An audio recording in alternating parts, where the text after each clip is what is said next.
হচ্ছে যে আপনি দেখেন প্রথমে আপনি বলছেন যে সংসদটা আসলে কেমন হবে আপনি এটা সেটিও বলছেন। বলেন। এই সংসদটা আমি এই প্রশ্নের উত্তরটা আগে দিই যে Please. বিশেষ করে আমাদের দুইজন আজকে যে বক্তা খুব নাইসলি প্রেজেন্ট করলেন আগামী সংসদের একটা শুভ যাত্রা হবে এবং তারা ডিবেট এবং আর্গুমেন্টসকে প্রাধান্য দিয়েছে। আমিও তাই মনে করি যে আগামী সংসদটা খুবই প্রাণবন্ত হবে, বিকজ ডিবেটস অ্যান্ড আর্গুমেন্টসের একটা যুক্তির খেলা এবং আইন কানুন এর মারপ্যাচ আপনার এই একটা প্রাণবন্ত সংসদ, এখানে কথা ডিবেটস এবং আর্গুমেন্টসের একটা যুদ্ধ আর কি কাইন্ড অফ।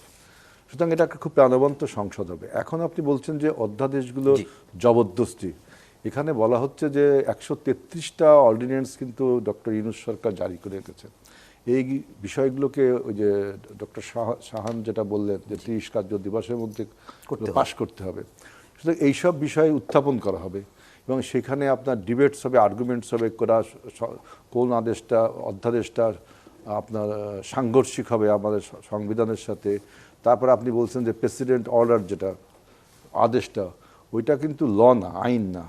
আদেশ হচ্ছে উপরে হলো আইন, আইন আপনাকে মানতে হবে। আদেশ কি মানতে হবে কিনা এটা আমার অনুমানে যে না, আইনটা খুব ইম্পর্টেন্ট। আদেশটা যদি আইনে পরিণত হয় তখন এটা অন্য জিনিস। সুতরাং আগামী সংসদে আপনারা যে আশঙ্কাটা যে ধারণাটা করছেন নিশ্চয়ই সেরকম একটা সংসদ হবে যে আমরা অর্ডিন্যান্সগুলো আলোচনা করব এবং জুলাই সনদের কথা যেটা বলছেন, এই জুলাই সনদের আপনার 84টা পয়েন্ট আছে খুব সম্ভব, তাই না? আর 9টা অঙ্গীকার আছে, তাই না?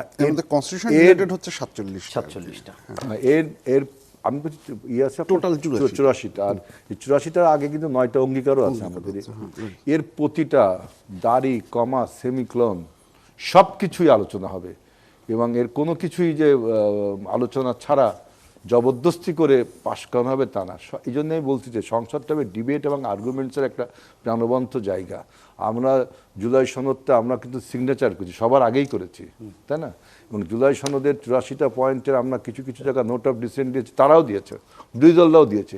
সব কিছুই কিন্তু আলোচনা হবে, আলোচনা সব কিছুরই হবে।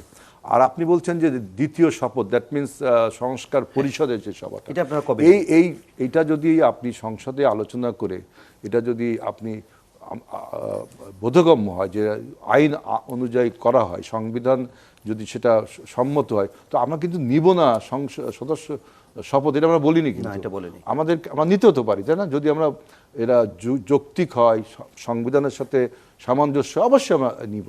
তার মানে হচ্ছে কি যে আমরা কোনোটা কিছু একরোখা হচ্ছে না, একটা আলোচনার যে জায়গা সংসদ, সেইটা আমরা ধরে রাখবো যে যা কিছু আলোচনা সংসদেই হবে। এবং দেখেন আমরা এই সংসদটাকে আরও ইনক্লুসিভ করার জন্য যে বিশেষ করে এই যে ডেপুটি স্পিকারের পদটা, আপনার জুলাই চার্টারে কিন্তু আছে ডেপুটি স্পিকারের পদটা বিরোধী দল আছে না?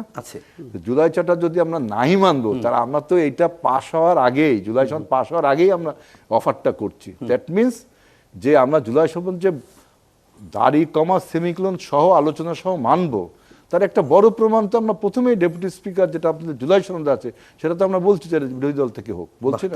তার মানে কি যে বিএনপির একটা পজিটিভ মনোভাব টু মানে অ্যাক্টিভ দ্য পার্লামেন্ট, আমাদের এই মনোভাবটা রয়েছে।